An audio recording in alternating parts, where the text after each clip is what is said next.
Hello everyone and welcome back at another episode of Markoy Builds. This will be the fourth episode working on the Mage's Tower and the environment around it. And as you can see, I did some off-camera building, added some more trees and some broken down houses. We're not going to go into very much detail about that, but today it's going to be a little bit of a combination build as we're going to build a farm underneath the Mage's Tower. And some of you might remember from episode number 1 that on the bottom of the Mage's Tower we built a floor into it, and actually the farm will be on the bottom side of this floor. So let's check this area out before we start building. So here we are at the bottom of the tower. Actually, if we cut away these two blocks here, this is the floor I was referring to, and well, as you can see, it's a little bit of a mob farm already, but obviously we're going to expand this and make it into a proper mob farm and have some proper drops here. So I will do some off-camera preparations first, prepare the area a little bit, get some space to work, and then after that we can start the build for real.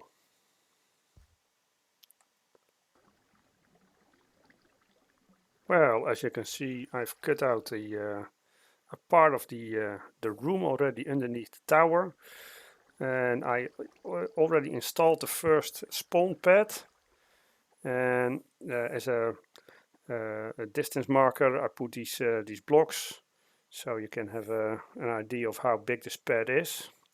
And this pad is this big because of a specific reason. Over here you see a dispenser. If you look inside the dispenser, you can see there's one water bucket inside, and I fitted a temporary button, and now if we push this button it starts dispensing the water, flowing away the mobs that could have spawned. And as you see, this the outflow of this water is the same size of the spawn platform, so it will flush all the mobs away. Just have to have a look if this will work. I'm not sure. Just gonna have to try it out. Mobs shouldn't be higher than 2, but yeah, maybe they float up a little bit on the water, so we might have to try out and maybe remove a small ledge over there. When you press it again, the water stops dispensing. If you look, the water bucket is still inside, so you only need one water bucket per dispenser.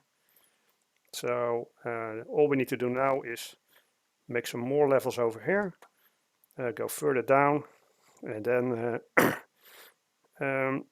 yeah, find a way to make a trigger for the dispensers, but I will show that later.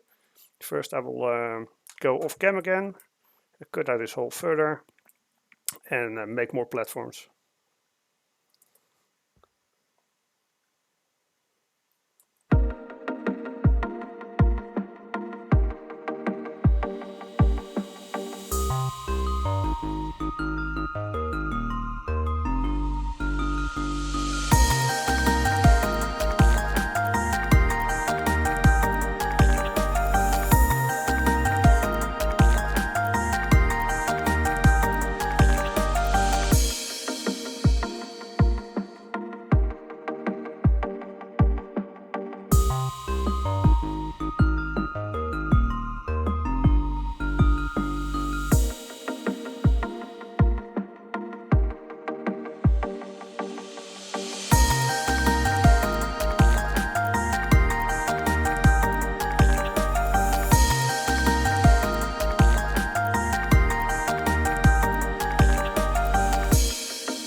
Oh my god, that was painful.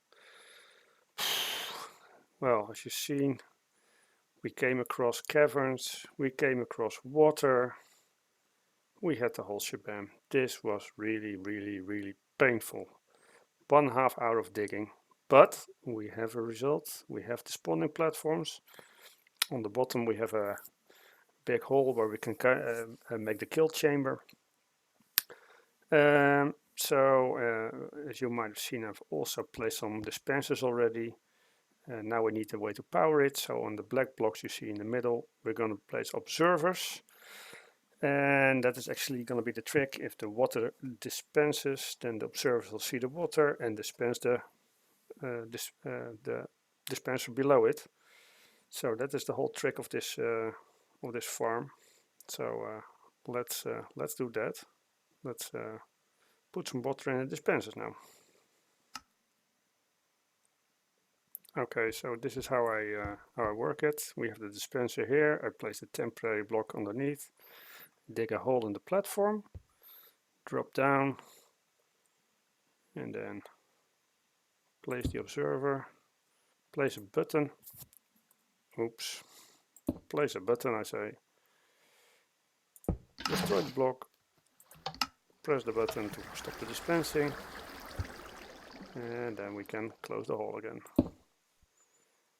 We repeat this process, shift clicking it, making the hole,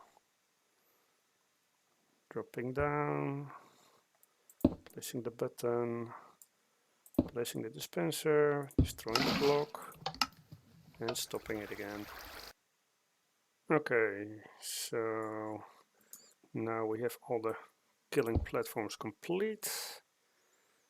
Sorry, the spawning platforms complete. Now it's time to make a killing chamber below here.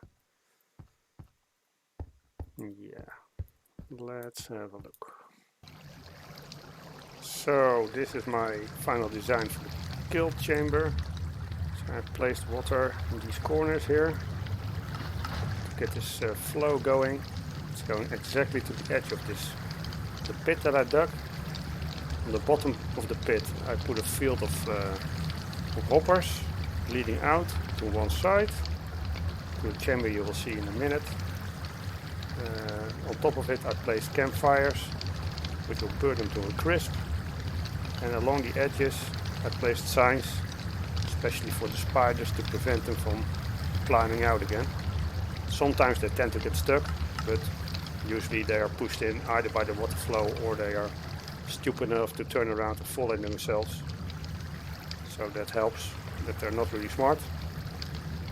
So yeah, let's go to the collection chamber, which is on the end, and then yeah, we'll have a look there.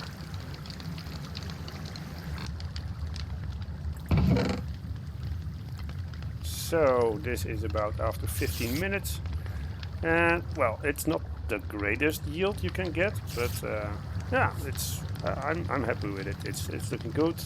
I was not in the area the whole time. I was also away, and yeah, so probably also there's still some spawns going on in the caves below. I have lit up most of what I could find, but yeah, well, maybe there's some still spawning there. I don't know. I might have to check it out. But as you hear, they are dying, and well, the loot is flowing in. So that's looking pretty sweet. So yeah, I'm happy with it.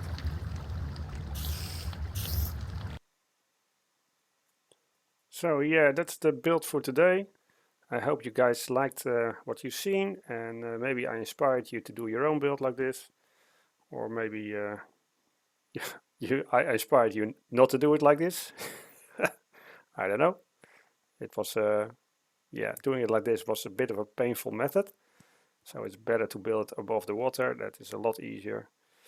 But yeah, so I hope you enjoyed it, and if you did, leave a like and don't forget to subscribe, and see you guys next time.